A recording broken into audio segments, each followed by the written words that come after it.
नमस्कार दोस्तों, स्वागत है आपका हमारे YouTube चैनल डीएनए सरकारी में। आज के वीडियो में हम आपको जानकारी प्रोवाइड करेंगे पीएम किसान सम्मान निधि योजना की। तो काफ़ी सारे किसान भाई ऐसे हैं जिनके खाते में 17वीं किस्त आ चुकी है और देखा जाए तो प्रधानमंत्री द्वारा 9 करोड़ 26 लाख लाभार्थी किसानों के खाते में 20,000 करोड़ की राशि ट्रांसफ़र की गई 18 जून 2024 को। तो काफ़ी सारे ऐसे किसान भाई हैं जिनके खाते में राशि 17वीं किस्त आ चुकी है और काफ़ी सारे किसान भाई ऐसे भी हैं जिनके खाते में अभी तक राशि नहीं आई या फिर किस्त रुक गई है। तो सभी के लिए हम आपके लिए जानकारी लाए हैं कि किस कारण आपकी राशि रुक रही है। तो जिनके खाते में जिन किसान भाइयों के खाते में राशि आ चुकी है 17वीं किस्त की, उनके लिए भी ख़ास तौर पर वीडियो बनाया है।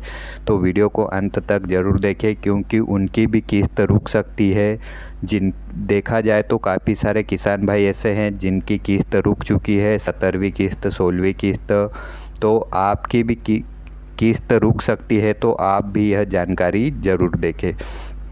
तो देखा जाए बहुत सारे किसान भाई ऐसे हैं जो अपनी 17वीं किस्त को लेकर परेशान हैं, हमारी किस्त क्यों नहीं आई।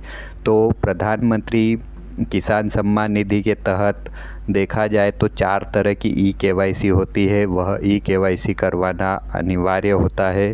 तो प्रधानमंत्री सम्मान निधि योजना का लाभ लेने के लिए ई-केवाईसी सभी किसान भाइयों को करवाना अनिवार्य होता है। तो तभी जाकर पूर्ण तरह से लाभ मिल पाएगा। प्रधानमंत्री किसान सम्मान निधि के तहत ई-केवाईसी कैसे करें, और जो किसान भाई ऐसे हैं जिनके खाते में किस्त आ रही है, लगातार आ रही है, तो उनके लिए भी यह ई-केवाईसी अनिवार्य है। तो उनके द्वारा ई-केवाईसी कैसे की जाती है, आप स्वयं भी ई-केवाईसी कर सकते हो या फिर किसी सीएससी सेंटर या ऑनलाइन सेंटर पे जाकर ई-केवाईसी कर सकते हो। यहाँ पर देखा जाए तो पीएम किसान पंजीकृत किसानों के लिए ई-केवाईसी अनिवार्य है। तो जैसे कि इस योजना के तहत पंजीकृत किसान भाइयों के लिए ई-केवाईसी अनिवार्य कर दी गई है। पीएम किसान पोर्टल से ओटीपी के माध्यम से ई-केवाईसी होती है। तो यह केवाईसी करना सभी किसान भाइयों के लिए अनिवार्य कर दी गई है। जिन किसान भाइयों की किस्त आ रही है और जिन किसान भाइयों की किस्त रुक रही है, सभी के लिए यह ई-केवाईसी अनिवार्य कर दी गई है। बायोमेट्रिक आधारित ई-केवाईसी सिस्टम के लिए सीएससी सेंटर या ऑनलाइन सेंटर से आप कर सकते हो। बायोमेट्रिक का मतलब अगर आधार कार्ड में मोबाइल नंबर अपडेट नहीं है तो आप किसी सीएससी सेंटर से या फिर ऑनलाइन सेंटर से ई-केवाईसी करवा सकते हो, या फिर ओटीपी के माध्यम से देखा जाए तो अगर आपके आधार कार्ड में मोबाइल नंबर लिंक है तो आप पीएम किसान पोर्टल से आप स्वयं ही ई-केवाईसी कर सकते हो। पीएम किसान पोर्टल से ई-केवाईसी सभी किसान भाइयों के लिए अनिवार्य कर दी गई है, तभी जाकर पूरी जानकारी आपकी जो सरकार तक पहुंच पाएगी। आपकी कितनी ज़मीन है, कितना खसरा है, कितना रकबा है, तो यह जानकारी पूरी आपके आधार के माध्यम से सरकार के पास, सरकार की जांच टीम के पास यह पहुंच जाती है। तो आप पीएम किसान पोर्टल से एक केवाईसी करना यह अनिवार्य है। और दूसरी केवाईसी की बात की जाए तो बैंक में होती है। बैंक में आपके जो भी खाता नंबर दिया हुआ है पीएम किसान सम्मान निधि योजना में, जो भी आपने खाता नंबर दिया है उसमें भी ई-केवाईसी करवाना अनिवार्य है।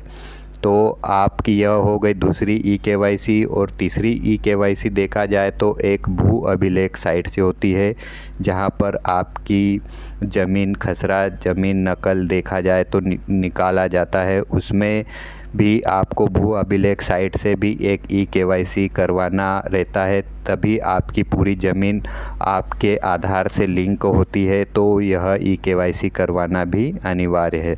तो यह तो देखा है हमने पीएम किसान पोर्टल में ई-केवाईसी करना और अपनी स्थिति देखना। तो आप पीएम किसान पोर्टल से यहाँ से देख सकते हो कि आप कि पंजीयन करने की स्थिति क्या है, पूरी जानकारी अपडेट हो चुकी है या नहीं, तो पीएम पोर्टल में जाकर आप स्वयं अपने मोबाइल से भी जांच कर सकते हो।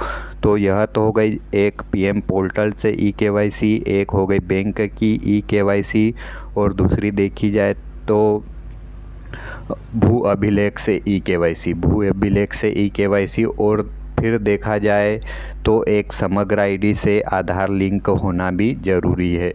तो यह नया अपडेट आया हुआ है कि समग्र आईडी से सभी किसान भाइयों की भूमि लिंक हो।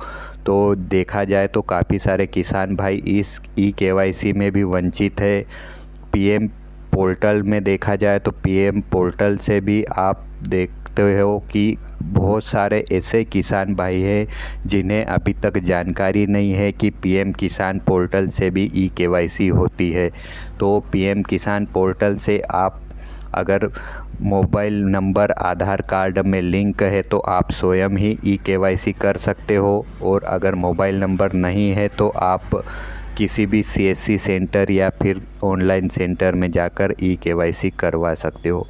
तो यहाँ पर आप देख सकते हो, अपनी स्थिति भी देख सकते हो। यहाँ पर पीएम किसान पोर्टल में पूरी जानकारी, आपकी सूची जानकारी देखना चाहते हो, नवीन पंजीयन करना चाहते हो, अगर आपके परिवार में एक से ज़्यादा सदस्य है जिन्हें अभी तक पीएम किसान के तहत लाभ नहीं मिल रहा है, तो आप यहाँ पर नवीन पंजीयन भी पीएम किसान पोर्टल से कर सकते हो। और उसके तहत देखा जाए तो प्रधानमंत्री किसान सम्मान निधि योजना के तहत 2,000 रुपये की राशि, देखा जाए तो साल भर में 6,000 रुपये की राशि मिल रही है सभी किसान भाइयों को। तो यह किस्त अगर आपकी रुक रही है तो आप जल्द से पीएम किसान पोर्टल से ई-केवाईसी करवाएं, तभी आपको